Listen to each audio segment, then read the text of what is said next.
not only to the 7th century, but to the whole world. But you may be saying to me, so what?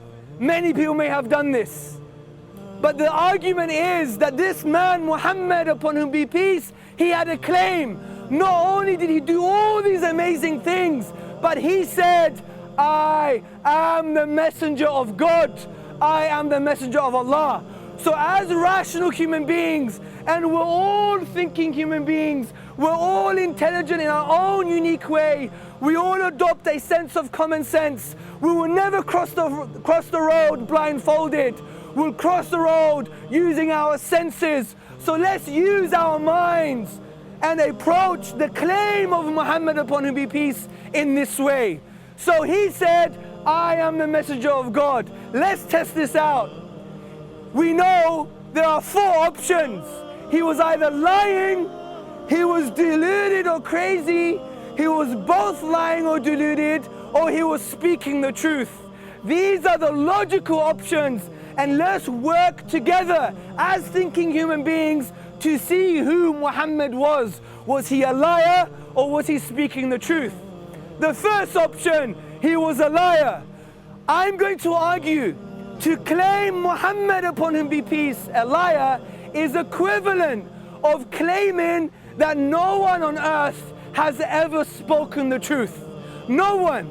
Because the psychological profile of Muhammad sallallahu alaihi wasallam does not fit the profile of a liar. Why? Because he was tortured, he was boycotted, he was so hungry he tied 2 rocks, 2 stones to his stomach. He saw his beloved companions being murdered and tortured. He was boycotted from his beloved city. He was harmed so much that people used to step on his neck and almost break his neck. He was stoned by the people he loved, children, and he loved children so much. He was a mercy to children, but he was stoned by children for hours because he went to a town in Arabia just to call them to what? The belief in the one true God, in the belief in La ilaha illallah. There is no deity worthy of worship except the deity, Al-Ilah, Allah, which means the deity. This was his message, but he was starving. There was no smoke coming from the house of his wife for 6 months. So we see the calamity, the chaos, all for a simple, profound message. Also, he was offered riches and power and money and women and glory and status, but he rejected all of that just for a simple, profound message that is so intuitive to all of us. La ilaha illallah, which means there is no object worthy of worship but the deity himself. That was the reality. But also even more profound, we know the Prophet Muhammad, upon whom be peace, he was a statesman.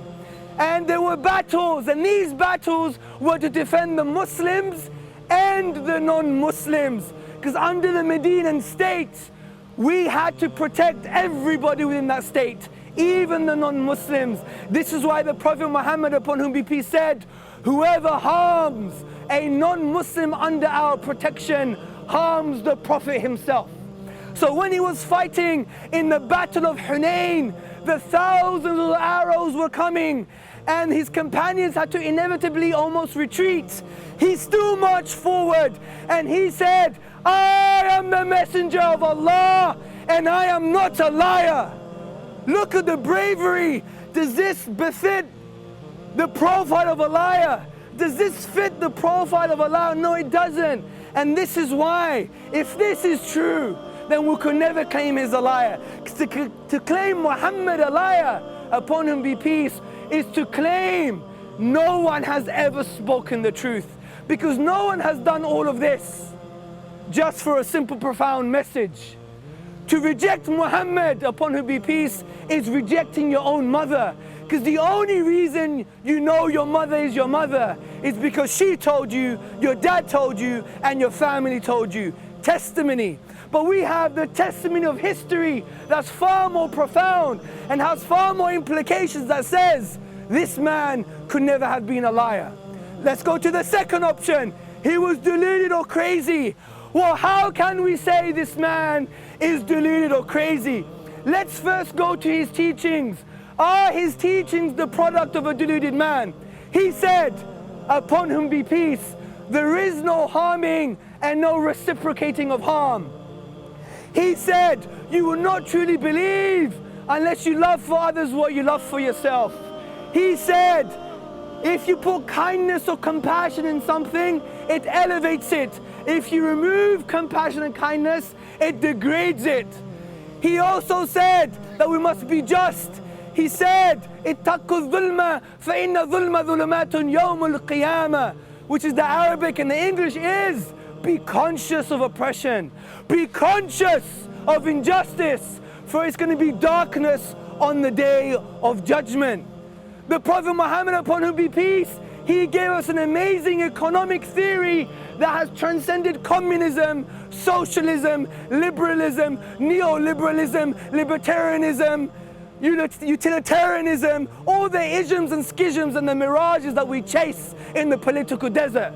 He transcended all of this because he said to us that the son of Adam, you, the human beings, all they need is food, shelter and clothing. He defined their essential limited needs and therefore created an economic theory of distribution. But capitalism has failed us, the disease of capitalism, because it says there's too many needs, not enough resources. But the Food Agricultural Organization has said there is enough calories on this planet to feed 3 planets. So 1400 years ago, his geopolitical theory transcends time. So how can we say this man was mad or deluded? Also, a deluded person who wants to believe what they're doing is truth would use any circumstance in their favor. But the Prophet Muhammad, upon whom be peace, never did this. There was an eclipse at the time of the death of his son, and his companions thought this eclipse was because of the death of his son. He said, no, Allah, God doesn't make nothing eclipse for anyone's death, even the death of a son of a prophet. If he was deluded, he would have said, oh yeah, this has really happened because I am really a prophet. So we see it is impossible that he is deluded. What about the third option? He's both lying and deluded. This again is a logical contradiction. Can we have a square triangle? Impossible. A square has 4 sides, a triangle has 3. A square triangle, 3 becomes 4, 4 becomes 3. It's impossible. It's like justifying the Trinity. It's impossible. So, how can someone lie, which means they know they're not speaking the truth and maintaining a falsehood, but someone who's deluded is someone who thinks they're speaking the truth, but yet is based on falsehood. These two things are a contradiction. So, my friends, my dear fellow human beings, my brothers and sisters in humanity, rationally we know he must have been speaking the truth, because we've discussed that he could never be a liar. We discussed that he couldn't be deluded. We discussed that he couldn't be a liar and deluded. Therefore, he was speaking the truth. And if he was speaking the truth, brothers and sisters and friends, if he was speaking the truth, it means indeed he was a messenger of God. It is no wonder the Arabs at the time, his own enemies, called him the trustworthy. So this is who Muhammad was, upon whom be peace. A man that changed reality.